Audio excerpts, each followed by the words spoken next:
Welcome to another episode of Chad's Chat. Join Chad Chilius and me, Dax Castro, where each week we wax poetic about document accessibility topics, tips, and the struggle of remediation and compliance. So sit back, grab your favorite mug of whatever, and let's get started.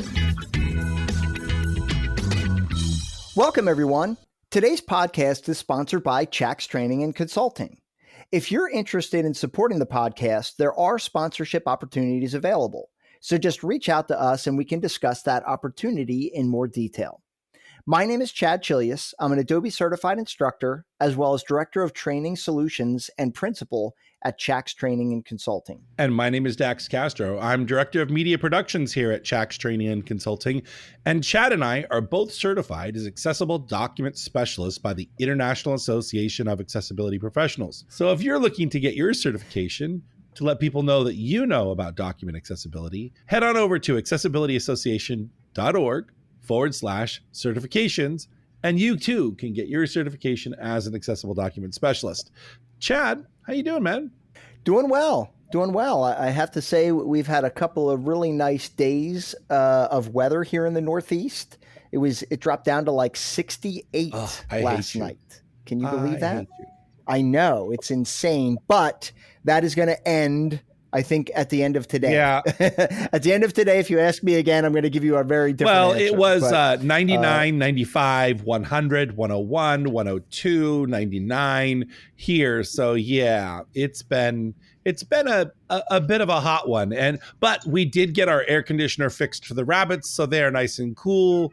Rabbits have to stay below like 85 degrees in order to be comfortable. They have a hard time letting off that heat. So we have to keep special care when the temperature gets above 100. So. It's all about the rabbits, man. All about the rabbits. Tell you, man, it sucks when they die. It's terrible. It's a whole thing. You know? Oh, I'm sure. Anyway. I'm sure. I know I have a big black dog, and this time of year is hard on big black dogs. You know, he loves to sit out in the sun, but like he's panting the whole time. So I'm sure some of our viewers can appreciate that as well.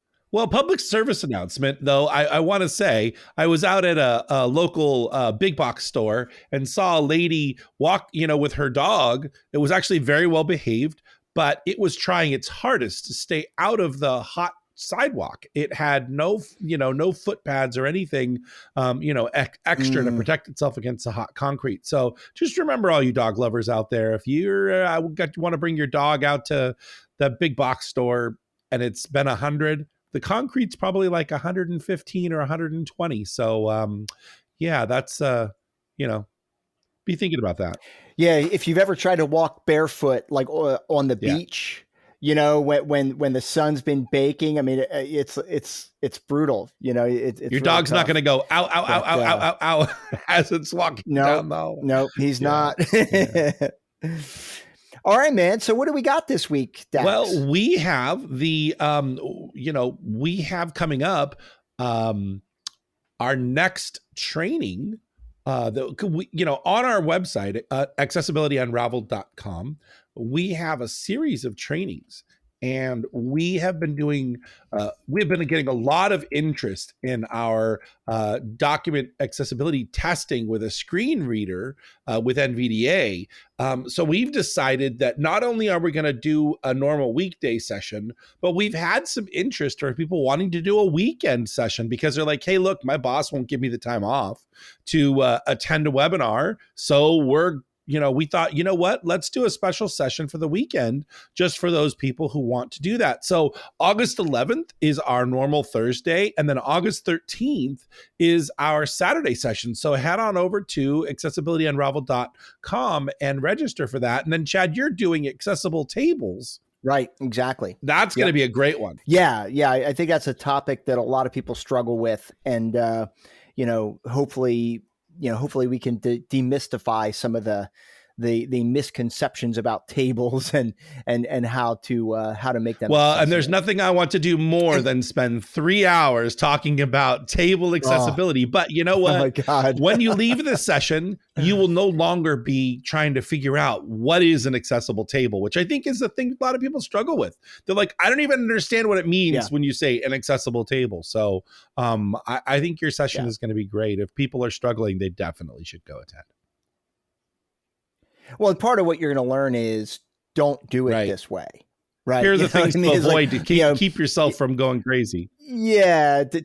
To keep your sanity. Right. And I also, last week I did a webinar on PDF. Oh, that was forms. great. I thought that was really well received. We got a lot of really good feedback on that session. So.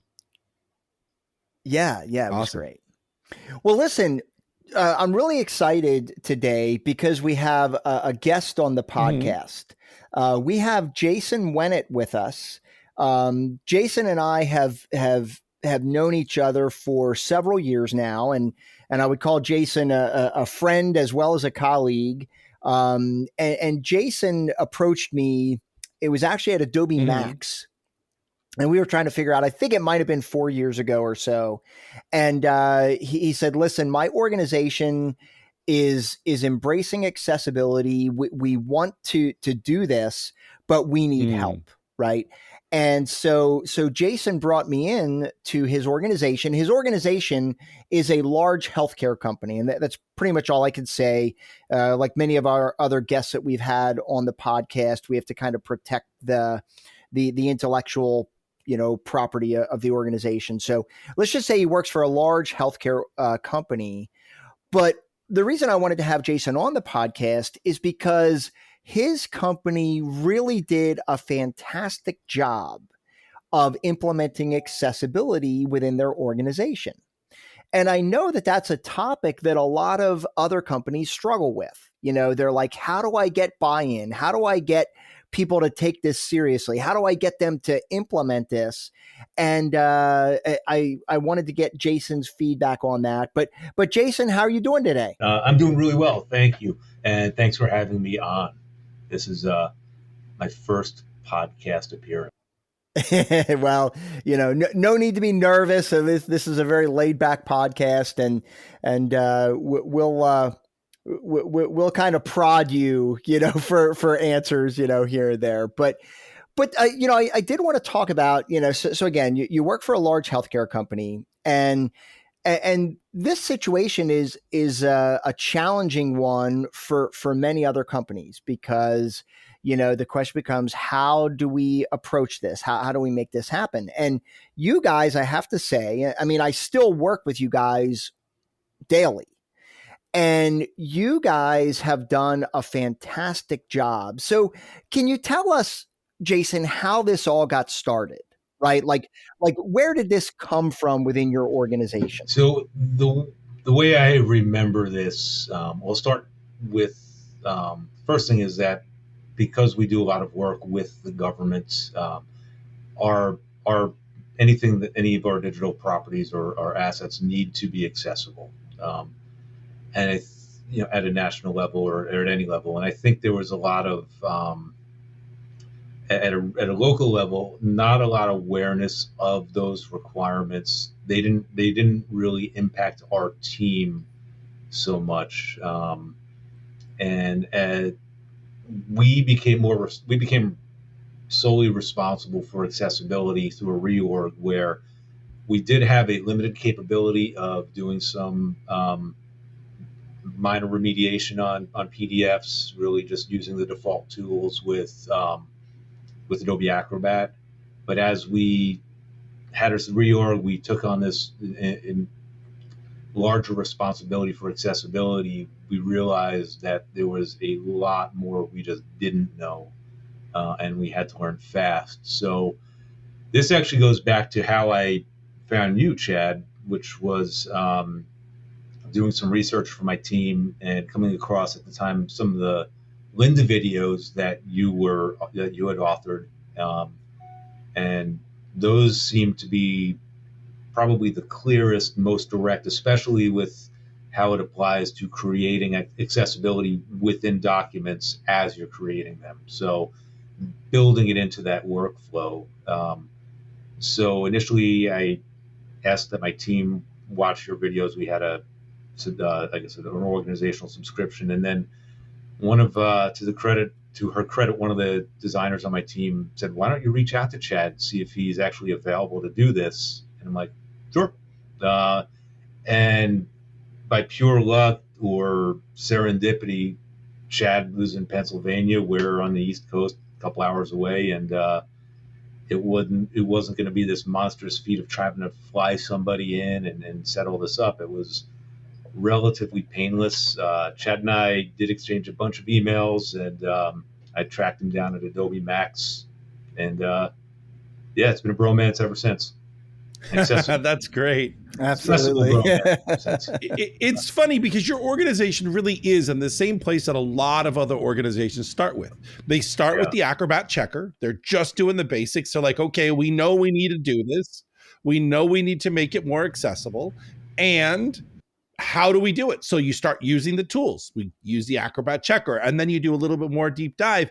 And maybe it's a single topic, or maybe it's, is this all I need to do? A lot of times people end up kind of opening the doors of accessibility when they start dealing with forms, right? And they're like, oh, I need to do a form. How do I do this? And then all of a sudden the floodgates open up and everything kind of you start to realize, oh my gosh, there's so much to this. And that's kind of where you start. So can you think of maybe the types of different documents that you thought, oh, hey, we're doing this great. And then once kind of the knowledge became more apparent, you went, wow, I'm not sure. We've got some more training to do. Maybe talk a little bit about that. I don't think there's ever been a document where we said, wow, nailed it.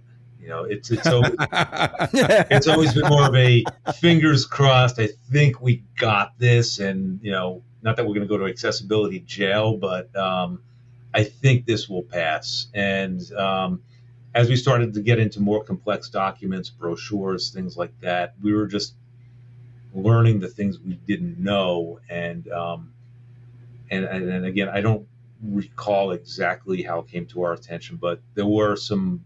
We were informed by our program office that there were some additional requirements, some other things that we need to be more aware of, like WCAG, and I think is WCAG would you say the umbrella for accessibility standards, or at least for PDF? Because I know there's the 508.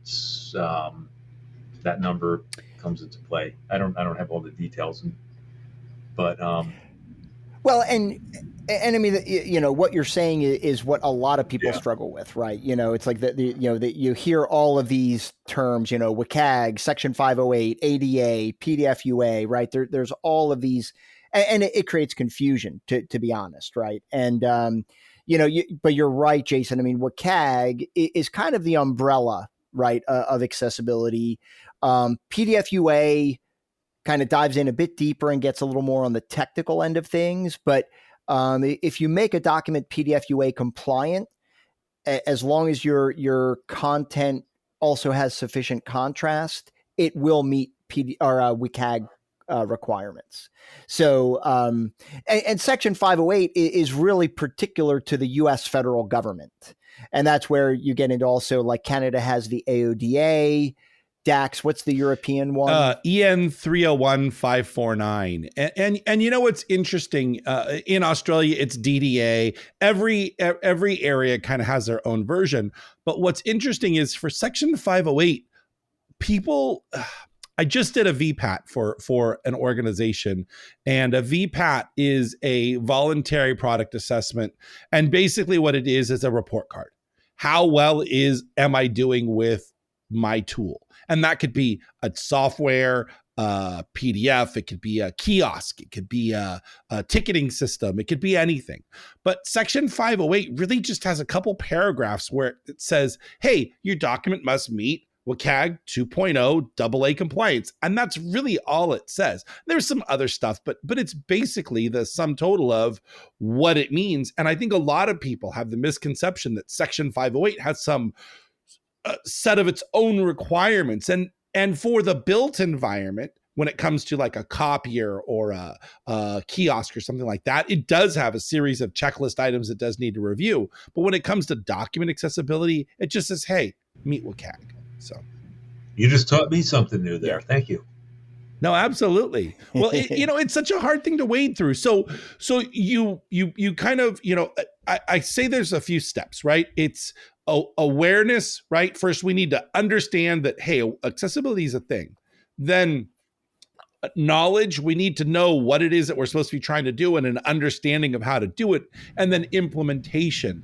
And it sounds like you guys started down that road and you go, okay, here we are. We know we need to make these things accessible. We're doing some of it, right? Let's get some more knowledge. So can you talk about maybe some of the strategies that your organization is using to keep people kind of fresh and learning when it comes to accessibility? The first thing, or one of the first things we did, was starting with just learning about it, and through those videos that Chad authored with Linda.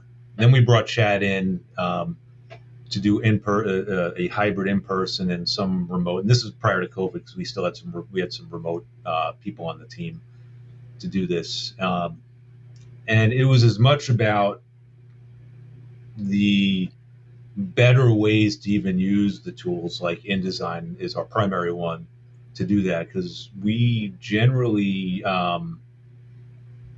we have a lot of stuff that just comes in really fast, and we throw stuff together, and it all looks good, and it outputs fine when it's printed, but there are some best practices for doc prep that we just weren't aware of, and there's a lot of technical stuff which we had to reevaluate how we were actually creating the work. So there was some reinvention of our actual workflow and how we do stuff to keep that in mind, and in a sense slow down a little bit, so that that time that we take in the building process creates a cleaner, better end product, and less time in the mitigation process or remediation process. And so, to be fair, right, I mean, I'll share a little bit about our relationship, Jason, right? So, I did come in and we did training,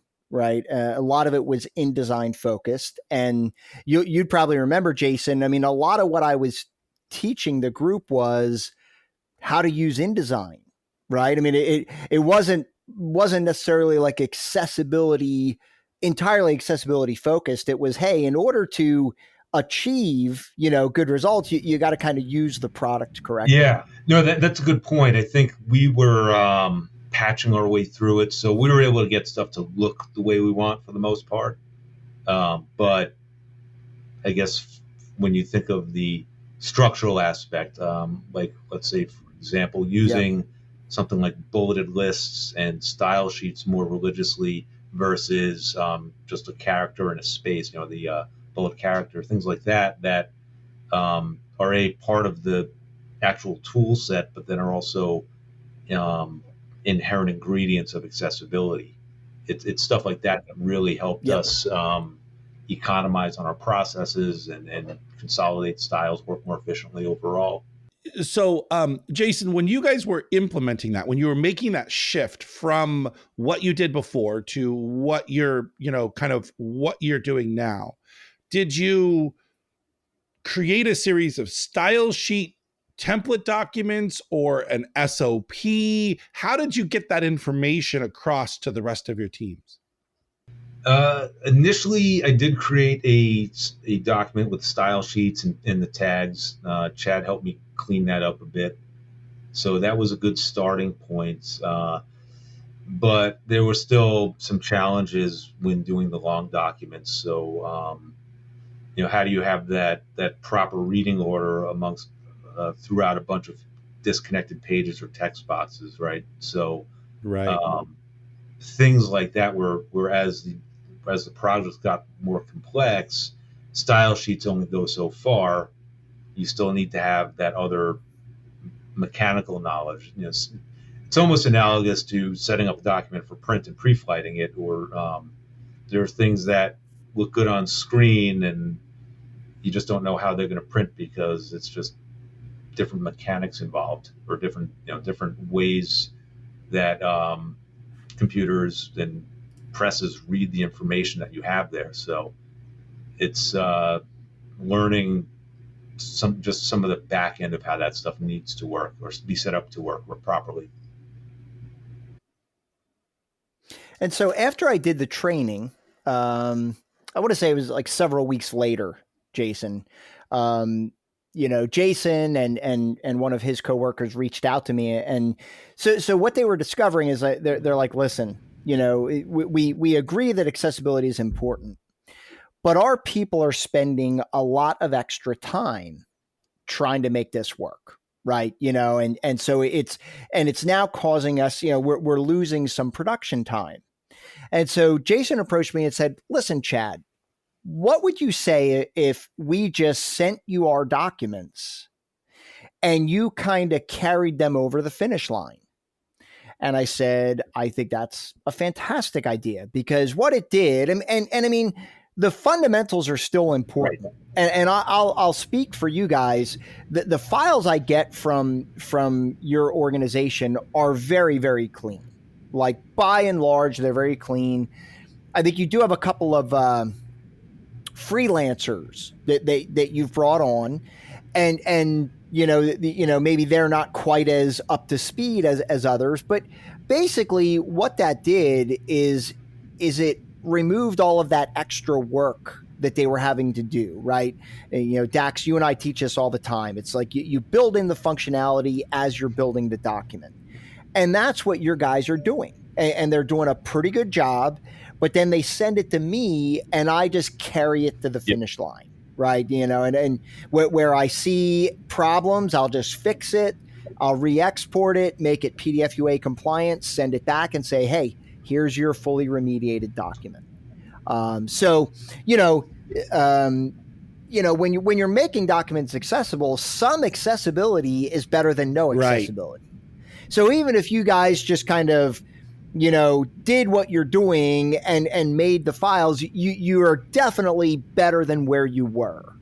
But the fact that you're kind of passing it on to me to take it to the finish line, I mean, essentially every PDF that you now release is PDF UA compliant and WCAG compliant. Yeah. Well, what's interesting is, I think a lot of people think they need to be experts. Matter of fact, by the time this podcast airs, we will have finished a webinar on document accessibility in higher ed. And in one of the handouts we give, they're the top 10 things you can do to promote accessibility without being an expert. And the whole idea behind these 10 tips is that you don't have to know everything. You don't have to have all of the knowledge inside your brain and make every document perfect. But if you do some simple things, set alt text, use styles, use bullet, Jason, you talked about bullets, right? I just was remediating a document where all the bullets were manual bullets. If you just do some of those basic things, your document's like 80% of the way there. And it's just such a better place to be in. Imagine a world where everyone with a disability could download a document and it was 80% accessible. How great of a world would that be compared to the world we live in now, where it's like 90% of the documents are no tags available, or they used auto tag and it just reads like a nightmare, So let me jump in here with something else, though, that I think may be helpful for your audience, because we've been circling around it, but I think I want to put a finer point on it. And it's about setting expectations at a department level, at an individual designer level, where we talk about what are the best uses of your team's resources and time. If I have a team of designers, and if they're spending way more time trying to make a document perfectly accessible, or they're spending more time focusing on that than the actual design, then I have to weigh. There's a financial decision I need to make of, am I paying them for that to design, or am I paying them to be accessibility experts? And right. If it's affecting quality, productivity, if other things are getting held up by it, I have to look to see, this isn't, these are not core functions of their jobs, and I have to find other ways around this. And I have been fortunate enough to have support from my organization to build some budget in for accessibility. One of the things that I remember Chad saying with our in-person training is that at best, or in the most optimal, you'll get about 85 to 90% of your native accessibility done in InDesign, but there's always going to be a need for Acrobat remediation. So that was a huge takeaway from our training, to be able to sell it through my leadership, to say, look, it's not a real expectation for our design team to be accessibility experts. We do our best to build it in, but even our expert says that there's only so much you can do with this tool. So you can do a lot of things with the hammer, but you can't do everything with the hammer. Driver. So there are certain points you just need a special tool to finish the job and make it right. So that's a big part of how we were able to, again, rethink as we are working through this process of implementation workflows and just overall business efficiency. What's the best use of our time and resources to be compliant? If we have this new responsibility, it doesn't take away, it's an additive responsibility. It doesn't take away from what our normal work is. So in my core team, they need to design first. That needs to be their bailiwick. So I think part of that is being able to set those realistic expectations of what a designer should be able to do and not do, or not be expected. Yeah. And I think that's a great point, Jason. I mean, and that's where, that's where like our relationship kind of grew, because, you saw that as your people were trying to do this, and you saw the struggles, right? I mean, your folks are designers, and they're very good designers at that. And adding I don't want to call it a burden, because that's not really a fair, but I would say the layer, adding the layers. It's another layer, it's another technical requirement. Yeah, adding the layer, or adding the additional work. I mean, it does affect productivity, right? And so the solution that you ended up with, our relationship was, hey, listen, guys, get it as far as you can without spending crazy time on top of it. And then, and then I'll take it over from there and make sure that it gets to the finish line. Right. And I think it's been a very, very good relationship, because your designers can focus on what they do best, pass it on.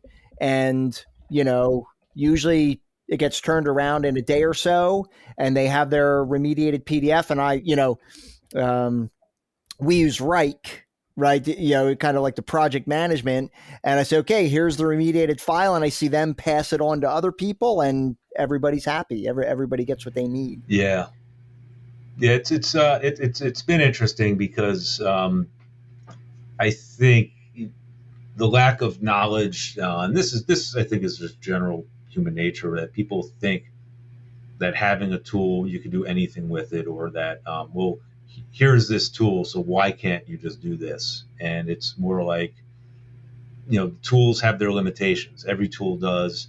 Everybody has their cognitive limitations on what they can balance between their core job and these collateral duties. And I think, a lot of how the industry has shifted in general, especially for designers, they're responsible for a lot more things, whether you're a web designer doing front end and having, coding, or how in the past, art directors didn't have to make their own mechanicals and know all that stuff. Now there's a lot more of this technical. I will say it's a technical burden, because there's a lot more thinking or knowledge that has to be applied as part of a core job now. So finding those opportunities to offload some of that aren't, rethinking what is a core function of a job, such as ADA, has been a good way to manage those expectations.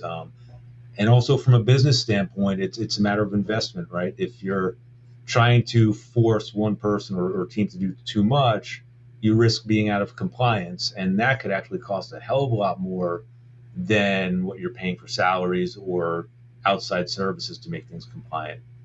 If you get audited by the government, the feds, especially an organization like ours that does that, the fines, the risks that's involved for not being compliant are, not worth.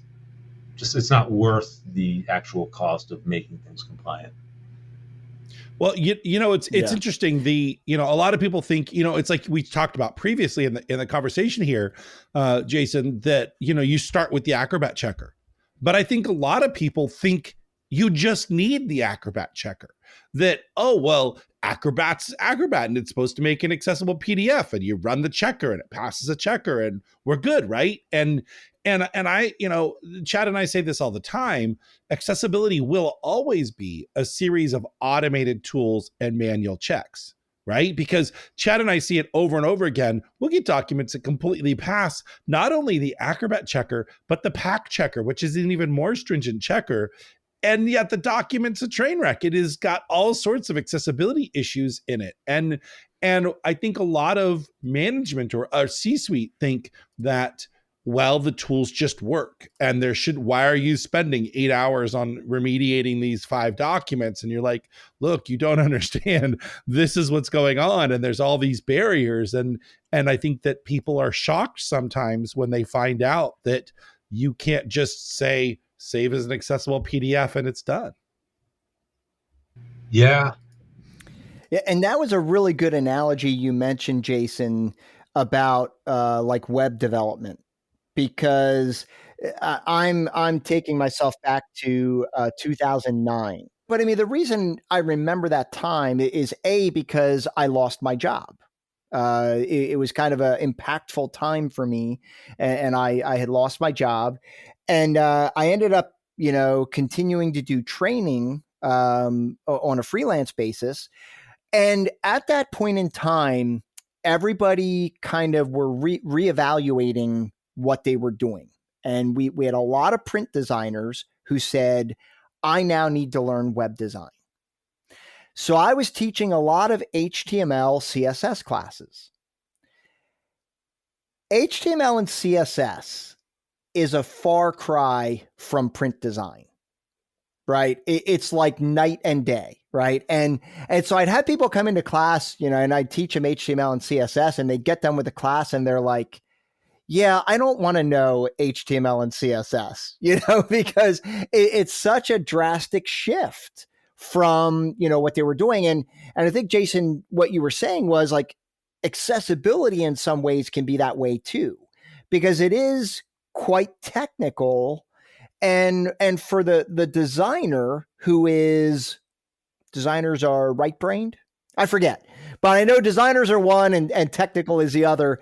And basically, it's really a paradigm shift, and some people really struggle with, the complexities of accessibility. I think what happens too is it compromises the design, because now you're designing to your knowledge of accessibility versus what's good design per se, or it becomes a limiting factor because you may not know how to achieve a certain design and that sense of accessibility. So when those resources aren't available, it does create compromise. Well, I think you bring up a good point, Jason. For sure. A lot of people say, I can't do this because it won't be accessible. I can't use bright colors, or I can't use creative design because it won't be accessible. And I think you hit the nail right on the head in that it's not about whether you can or can't.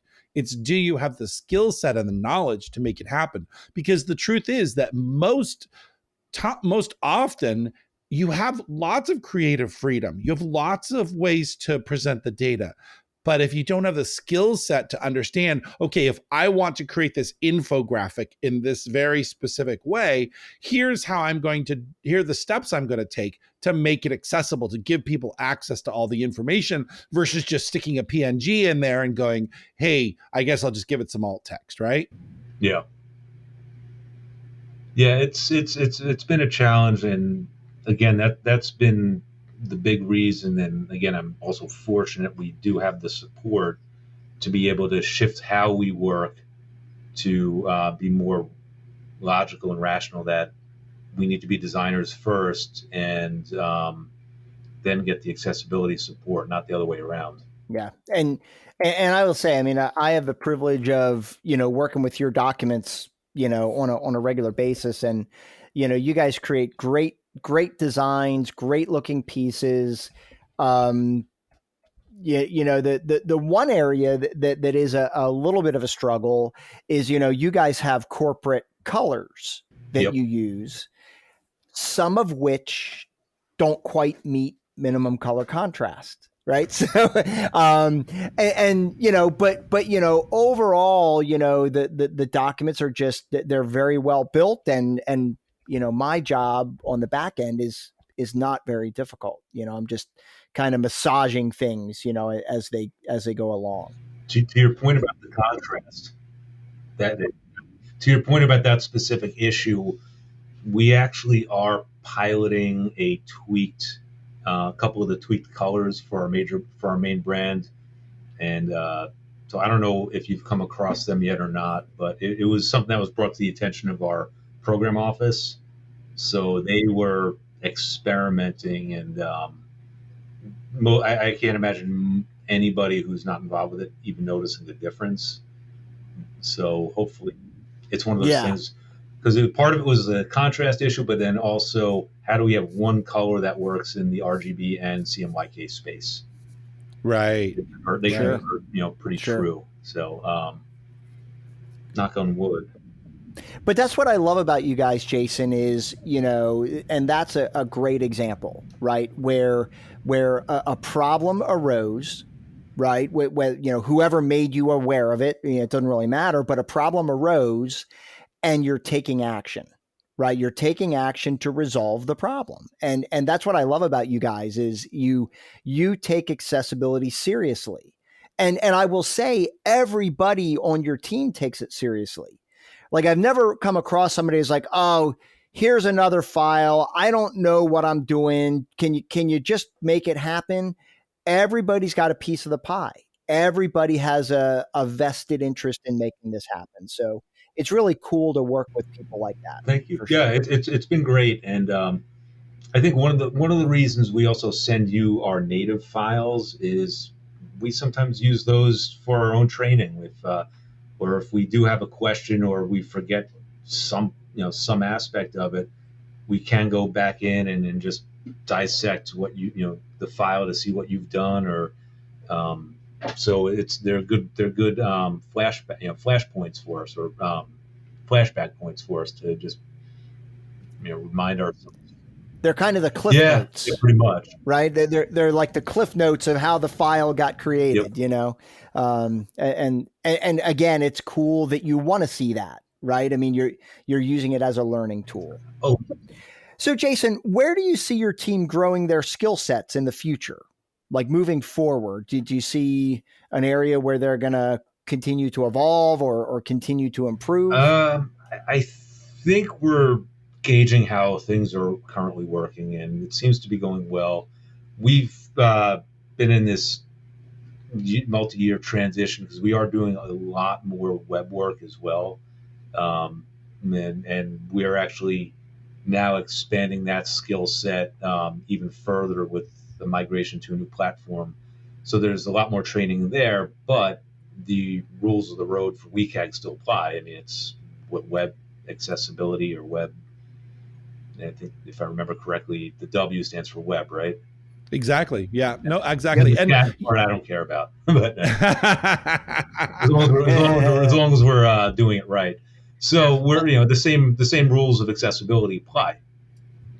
Well, you bring up a good point. sometimes PDF, Chad and I will tell you every time that a PDF can be made to be richer and more accessible than an HTML document, because we have a little bit more control over what's presented to the end user. But there are lots of times where PDF isn't the best vehicle to disseminate information.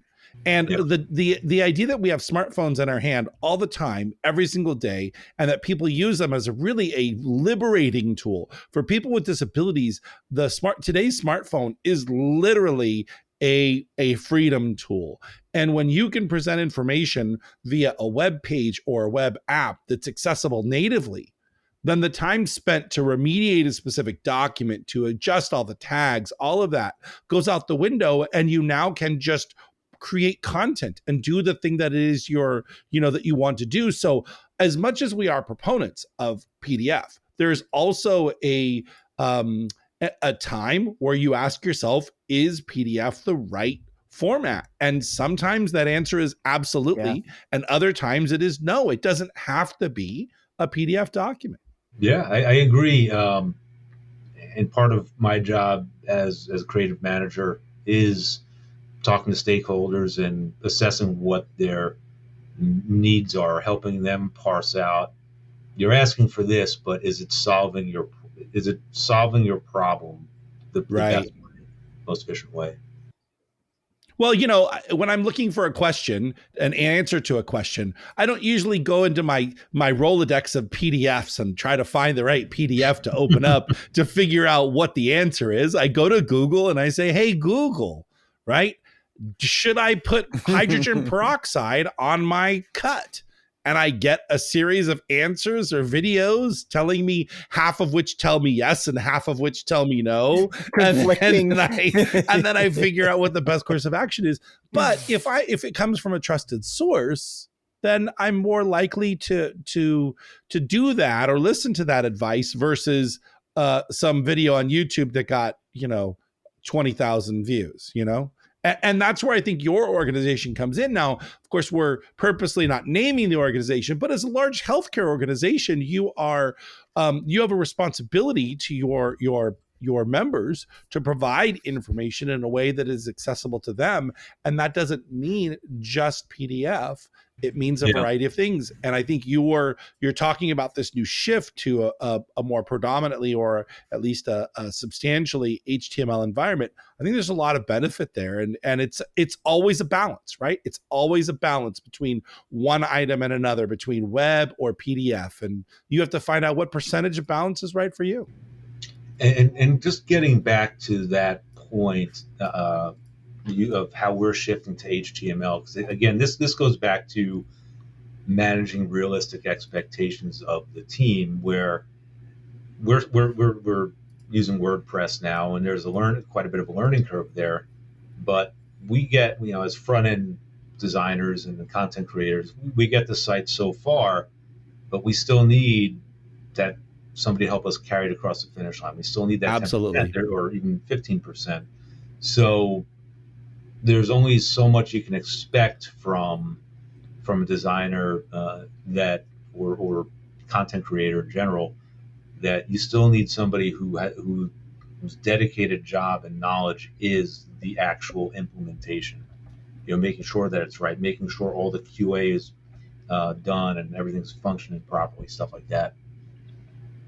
No, you're right. There is no magic bullet. There is no single source. Hey, if we just do it this way, it's always accessible. It's always a collaborative effort. Again, from a large organizational standpoint, even with budgets being super tight, it comes down to investing in, if at the very least, protecting the organization in it, ensuring it being compliant, because the cost of not being compliant can far outweigh the cost of trying to skimp on trying to hire a unicorn to do everything, or to fake it till you make it, if that makes sense.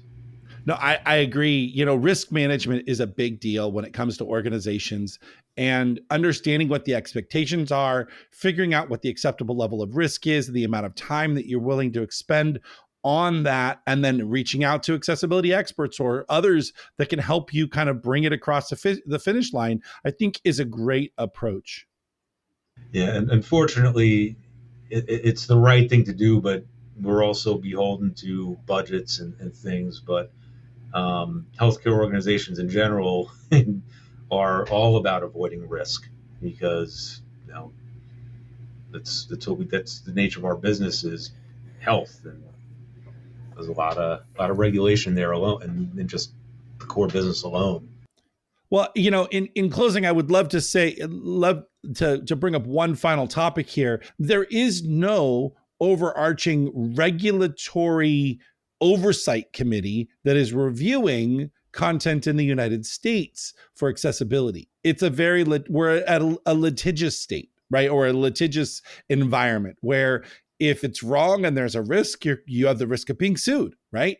And in the UK, they actually have an organization because they're going through this kind of new restructuring of accessibility oversight and guidance, kind of following suit along the Canadian or the Ontario methodology of AODA. But they actually do have an oversight committee who's going through and reviewing and auditing organizations, which I think is an interesting thing. And someone brought up on our Facebook group, PDF Accessibility, they asked the question, is there the similar organization in the United States? And of course, the answer is no. It's the lawyer knocking on your door. You're getting that demand letter saying cease and desist, or, hey, why aren't your 10,000 documents accessible? And which is the nightmare of any IT person or, anyone out there. No, and that's the thing is, if there was more enforcement of it, it would definitely compel people to be more diligent.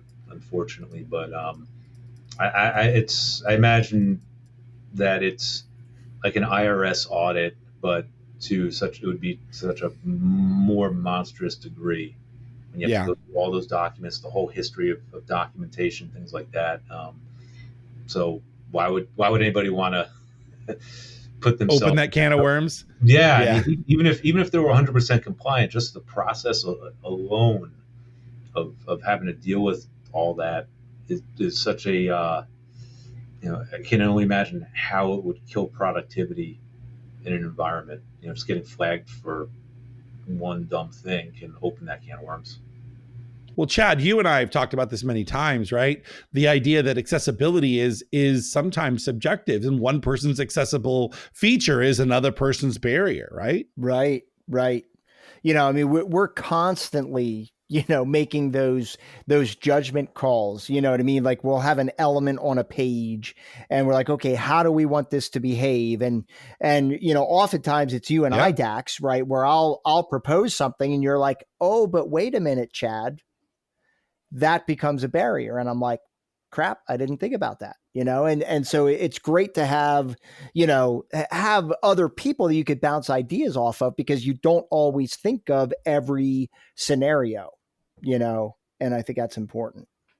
Well, listen, Jason, I just want to thank you again for taking the time out of your day to join us for the podcast today. I think our listeners, I'm sure, have gleaned a lot of, useful information from your experiences and your guidance as well. So we really appreciate it. Cool. Thanks. It was fun being here, and thanks for being gentle on my first podcast appearance.